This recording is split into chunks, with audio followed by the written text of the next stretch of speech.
नमस्कार आप सभी का। मेरा नाम ज्योति कुमारी है और आज हम बात करने वाले हैं journalism and mass communication department के बारे में, करियर बूम में। और हमारे साथ हैं डॉक्टर शालिनी प्रसाद जो कि असिस्टेंट प्रोफेसर हैं journalism and mass communication department में, जमशेदपुर वुमेन्स यूनिवर्सिटी में। हेलो मैम, कैसे हैं? हेलो, ठीक है।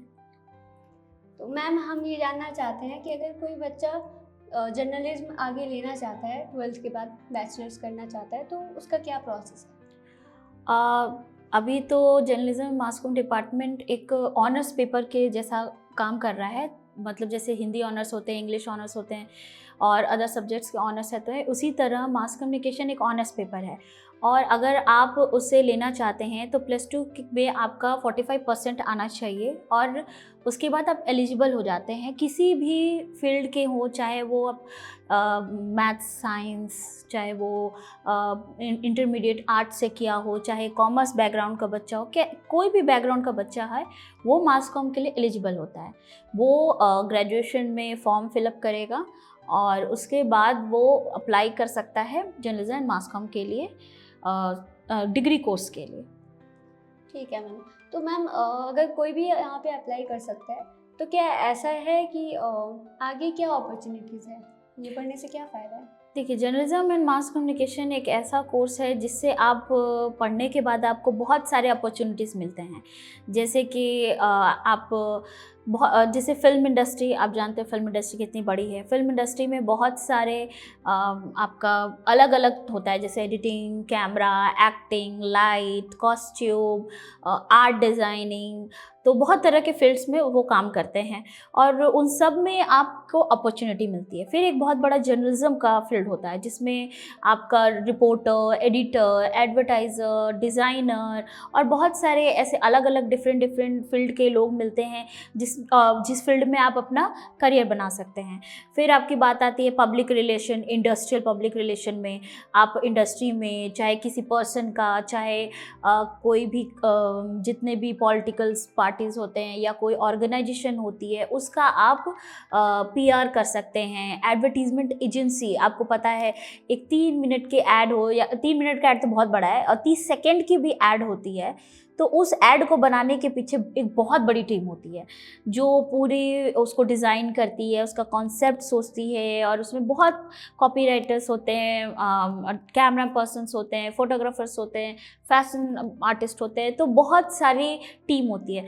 तो आपको तो ये अलग अलग सेक्शन, रेडियो में भी अपॉर्चुनिटीज़ हैं, रेडियो है, टेलीविज़न है, बहुत सारे जगह सीरियल्स होते हैं। आजकल तो आपका नेट पे OTT प्लेटफॉर्म आने के बाद वेब सीरीज़ इतने सारे बनते हैं। शॉर्ट फिल्मों के लिए भी OTT प्लेटफॉर्म की वजह से एक आपको प्लेटफॉर्म के बाद एक जगह मिल जाती है कि आप जैसे कोई शॉर्ट फिल्म बनाते, पहले शॉर्ट फिल्म में उतना लोगों को दिखाने के लिए जगह नहीं मिलती थी, लेकिन आजकल OTT प्लेटफॉर्म आ जाने से आप अच्छी शॉर्ट फिल्म में भी वहाँ पर दिखा सकते हैं उसके थ्रू। तो करियर अपॉर्चुनिटीज़ दिन पर दिन बढ़ते ही जा रही है मास कम्युनिकेशन के बाद। और जर्नलिज्म एंड मास कॉम हो, चाहे कोई भी मास कम्युनिकेशन सब्जेक्ट है, मास को कम्युनिकेट करने वाला, उसमें आप अपॉर्चुनिटीज़ बहुत है। कई बच्चे होते हैं जो कहते हैं कि हमको आर्ट में या पेंटिंग में बहुत मुझे शौक़ है, मैं उसमें करना चाहता हूँ। तो उसके बाद भी अगर आप मास कम्युनिकेशन कर रहे हैं तो आप एक आर्ट डिज़ाइनर बनते हैं जो सेट डिज़ाइन करता है। बड़ा बड़ा सेट, आप लोग ने इसका देखा होगा सेट, जिसकी बहुत सारे सेट है। आप बहुत सारे फिल्म, साउथ की फिल्मों को लेंगे तो बाहुबली और ये सब के सेट कितने खूबसूरत और बहुत भव्य, उसमें बहुत पैसे लगते हैं सेट डिज़ाइनिंग में। तो उसमें भी आप एक स्मॉल फिल्म हो चाहे बड़ी फिल्म हो, सेट डिज़ाइनिंग एक बहुत बड़ा फील्ड है जहाँ पर जो आर्ट से रिलेटेड है, आर्टिस्ट है, वो उसमें ट्राई कर सकते हैं। जो मेकअप आर्टिस्ट है उनके लिए भी फिल्म ये है। तो मास कम्युनिकेशन हर फील्ड के लोगों को एक साथ जोड़ता है, हर सब्जेक्ट को जोड़ता है, हर पॉइंट ऑफ व्यू, हर चीज़ों को जोड़ करके एक प्लेटफॉर्म देता है। एक वोकेशनल कोर्स होने की वजह से you can get a job. जैसे कहते हैं ना कि आप हिंदी पढ़ रहे हैं या इंग्लिश पढ़ रहे हैं, एक लैंग्वेज पढ़ रहे हैं, लेकिन उसका यूटिलाइजेशन क्या है, तो उसका यूटिलाइजेशन आपका मास कम्युनिकेशन में आता है, क्योंकि आप बुक्स लिखते हैं, ब्लॉग्स लिखते हैं, कंटेंट राइट करते हैं और बहुत सारी न्यूज़ की पब्लिसिटी करते हैं, बहुत सारी चीज़ें में कंटेंट डिज़ाइन करते लिखते हैं। तो आपका वो लैंग्वेज तो आप पढ़ रहे हैं, लेकिन उसके साथ आपने उसमें मास कम्युनिकेशन करने से आपको ये फ़ायदा हुआ कि आप उसमें जान पाते हैं कि उस सब्जेक्ट का यूटिलाइजेशन कैसे किया जा सकता है। हम लोग वही सिखाते हैं बच्चों को कि वोकेशनल में कोर्स में आपका कि आप किस तरीके से इजीली जॉब कर सकते हैं। आपको इसके बाद बहुत सारे जॉब अपॉर्चुनिटीज़ मिलती है और बहुत सारे जॉब अपॉर्चुनिटी के फ़ायदे भी होते हैं। और मैम जैसे कि बोला जाता है कि अगर लड़कियों की खासकर बात करें तो ऐसा बोला जाता है कि तुम तो लड़की हो तो तुम कैमरा लेके कितना ही जाओगी। कैमरा लेके बाहर जाना एक ऐसा माना जाता है कि नहीं, बहुत भागा दौड़ी का काम है, तो एक लड़की को नहीं करना चाहिए। तो ऐसे में अगर परिवार वाले साथ नहीं देते हैं तो क्या कोई ऐसा फील्ड है जो जिसमें जाके वो कैमरा के पास तो जा सके?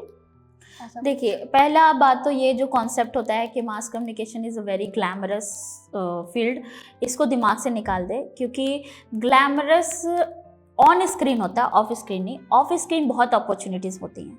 तो मैं हमेशा वुमेंस कॉलेज में गर्ल्स को अब हमेशा प्रमोट करती हूँ कि आप ऑफ स्क्रीन ज़्यादा करें, क्योंकि गर्ल्स ऑफ स्क्रीन कंपटीशन कम है, ऑन स्क्रीन कंपटीशन बहुत ज़्यादा है। लोगों को लगता है लड़की है तो ये तो ऑन स्क्रीन रिपोर्टिंग करेगी या तो एंकरिंग करेगी, इससे ज़्यादा उन्हें कुछ नहीं आता। बट एडिटिंग, आपको पता है एक वुमेन से ज़्यादा पेशेंस नहीं होता है किसी के पास। हम लोग पूरे दिन, और ये जो आपने कहा कि भागा दौड़ी वाला काम, जबकि सबसे ज़्यादा वुमेन ही है जो भागा दौड़ी करती है। बच्चे को स्कूल ले जाना, ले आना, घर में खाना बनाना, किचन में एक पैर है तो एक पैर आपका बच्चे को देखने में, पढ़ने में उसके पीछे पीछे लगा हुआ है। तो वुमेन से ज़्यादा मल्टी मैनेजमेंट और भागा दौड़ी तो कोई नहीं कर सकता है। तो ये कॉन्सेप्ट बिल्कुल भी नहीं। और दूसरी बात है कैमरा, जैसे कि मेल कैमरा पर्सन बहुत ज़्यादा है, लेकिन फीमेल कैमरा पर्सन्स रहने से जो कई ऐसी जगह है, जैसे कि बहुत सारी डॉक्यूमेंट्री सेंसिटिव प्लेस पे बनाई जाती है, आदिवासी जगहों पे या फिर इंटीरियर इलाकों में या फिर रिलीजियस प्लेस, बहुत सारी ऐसी जगह हैं जहाँ पर फीमेल्स अगर शूट करने जाती है तो जो एक्ट्रेस है या जो इंटरव्यू करने वाले लोग होती हैं, लड़कियाँ फीमेल्स जो होती हैं, वो आराम से उनसे बात कर पाती है, उनके साथ इंटरव्यू फेस कर पाती हैं। तो ऐसा नहीं है कि as a camera person girls की अपॉर्चुनिटीज़ नहीं है। कई जगहों पे स्पेसिफिकली गर्ल्स को ही खोजा जाता है कि गर्ल्स कैमरा पर्सन चाहिए, ठीक है। और आजकल तो टेक्नोलॉजी इतनी वास्ट हो गई है कि ऐसा भी नहीं कि बहुत ज़्यादा आपका कैमरा भारी भी हो गया कि वो कर नहीं पाई। पहले तो फिल्मों के कैमरे इतने भारी होते थे कि मेल को भी उठाना प्रॉब्लम होता है। तो ये मेल फीमेल का कॉन्सेप्ट नहीं है। तो टेक्निकली आजकल बहुत सारी चीज़ें इजी हो गई है जो फीमेल भी कर सकती हैं। एडिटिंग एक बहुत बड़ा एक, जैसे ग्राफिक डिज़ाइनिंग, एडिटिंग, ये एक ऐसा स्कोप है जिसमें आप घर बैठे जॉब कर सकती हैं। अगर आपने मास कम्युनिकेशन करके आपने एडिटिंग सीखा है, ग्राफिक डिज़ाइनिंग सीखा है, तो आप घर बैठ करके, मान लीजिए अभी शादी हो गई, कुछ साल जॉब नहीं किया, लेकिन बाद में आपको जॉब करना है, आप एक कंप्यूटर सेटअप लेते हैं और अलग अलग एजेंसी से आप कॉन्टैक्ट करके कॉन्ट्रैक्ट उठाते हैं। वो आपको बिल्डिंग स्ट्रक्चर मतलब बिल्डिंग 3D डिज़ाइन करने के लिए बताएंगे, या कोई पोस्टर का कॉन्ट्रैक्ट देगा, कोई अलग अलग आप घर बैठे कॉन्ट्रैक्ट पे काम कर सकती हैं फ्री टाइम में। तो मास कम्युनिकेशन हर तरह से आपको अपॉर्चुनिटी देता है, हर तरह की चीज़ें करने। आप बैठे बैठे घर पे सोशल मीडिया भी मैनेज कर सकती हैं, किसी का बहुत कुछ कर सकती हैं। तो मास कम्युनिकेशन, जो सोच इंसान की होती है कि हम सिर्फ जर्नलिज्म करें या फिल्म में काम करें, सीरियल में काम करें, नहीं, आप भागा दौड़ी कर रहे हैं, नहीं। ये मास कम्युनिकेशन मतलब कम्युनिकेशन, आप एक घर बैठ के एक मोबाइल से भी कम्युनिकेशन में जॉब कर सकते हैं। पर ये लोगों को अभी तक एक्सप्लोर नहीं हो रहा है कि मास कम्युनिकेशन में हम कितने तरीके से जॉब कर सकते हैं। तो इसीलिए ये जानना सबके लिए, खासकर बच्चों के लिए, लड़कियों के लिए बहुत ज़रूरी है। क्योंकि मेन ये होता है कि मास कम्युनिकेशन में 2-3 ही फील्ड जानते हैं सब। एक हो गया रेडियो, टेलीविज़न और प्रिंट। उसमें भी सारे जॉब्स नहीं जानते हैं। एग्जैक्टली सही कहा। तो मैम एक और क्वेश्चन है, जैसे कि ये कोर्स कितने साल का है? ये देखिए, अभी एनएपी सब जगह नहीं प्रोसेस हुआ है और झारखंड में स्पेसिफिकली अभी तक कोई भी गवर्नमेंट ऑर्गेनाइजेशन, हमारी गवर्नमेंट जो जमशेद वुमेंस यूनिवर्सिटी एक गवर्नमेंट ऑर्गेनाइजेशन है, तो गवर्नमेंट ऑर्गेनाइजेशन में अभी तक इस तरह का कुछ भी नहीं आया है। लेकिन हम लोग फ्यूचर प्लानिंग में हैं कि अगर किसी भी झारखंड की तरफ से सरकार की तरफ से हमें आएगा और हम उसको फॉलोअप कर लेंगे। तो अभी फ़िलहाल जो है ये बाकी कोर्स की तरह डिग्री कोर्स है, 3 साल का डिग्री कोर्स होता है और बशर्ते ये एक वुमेन्स वोकेशनल कोर्स है, इसलिए ये कोई भी ऐसा ज़रूरी नहीं है कि आपको मास्टर करना ही है। आप ग्रेजुएशन में पढ़िए, आप समझिए चीज़ों को और उसके बाद आप जॉब सीधे कर सकते हैं। इन फ्यूचर एजुकेशन लाइन में अगर आपको कुछ करना है तब आप भले चाहे तो आप पीएचडी कीजिए, मास्टर कीजिए, एजुकेशन लाइन में जाना है तो। और मैम यहाँ का जो आपका कोर्स है उसका प्राइस कितना है? फीस स्ट्रक्चर, यस, बहुत ही ये एक इंटरेस्टिंग चीज़ है और ये सभी को जानना बहुत ज़रूरी है। इसलिए क्योंकि कहीं भी आप जाइए मास कम्युनिकेशन कोर्स, आपको कैमरा एडिटिंग सिस्टम्स के लिए, स्टूडियो के लिए एक अच्छा एक्सपेंस चाहिए होता है। लेकिन यहाँ सरकारी कॉलेज है जमशेद वुमेंस यूनिवर्सिटी और यहाँ हम मास कम्युनिकेशन सिर्फ और सिर्फ 5000 रुपीज़ में करवाते हैं पर सेमिस्टर। 5000 मतलब आपका 3 साल का डिग्री कोर्स में 30,000 लगेंगे और आपको यहाँ पे पूरा वेल फर्निश्ड स्टूडियो है, सारी चीज़ें अवेलेबल है। आप वेबसाइट पे डिपार्टमेंट का जाकर देख सकते हैं। और सबसे अच्छी बात है कि ये जो 30,000 जो आपको 3 साल में लगने वाले हैं वो अदर्स कॉलेजेस में आपका सिर्फ एक सेमिस्टर फीस हो सकता है। तो ये एक लड़कियों के लिए बहुत बड़ी अपॉर्चुनिटीज़ है कि आप वोकेशनल कोर्स करिए और जॉब करिए और ये आपको सिखाएगा कि आप घर बैठे भी कैसे जॉब कर सकते हैं। तो ये आपके लिए बहुत अच्छी अपॉर्चुनिटीज़ होगी। ठीक है, thank you ma'am. Thank you so much. आप आए तो हमें जर्नलिज्म और मास कम्युनिकेशन के बारे में इतना कुछ पता चला। Thank you. अब हमारे जो यंग स्टूडेंट्स हैं उन्हें भी समझ आएगा। Thank you. Thank you so much.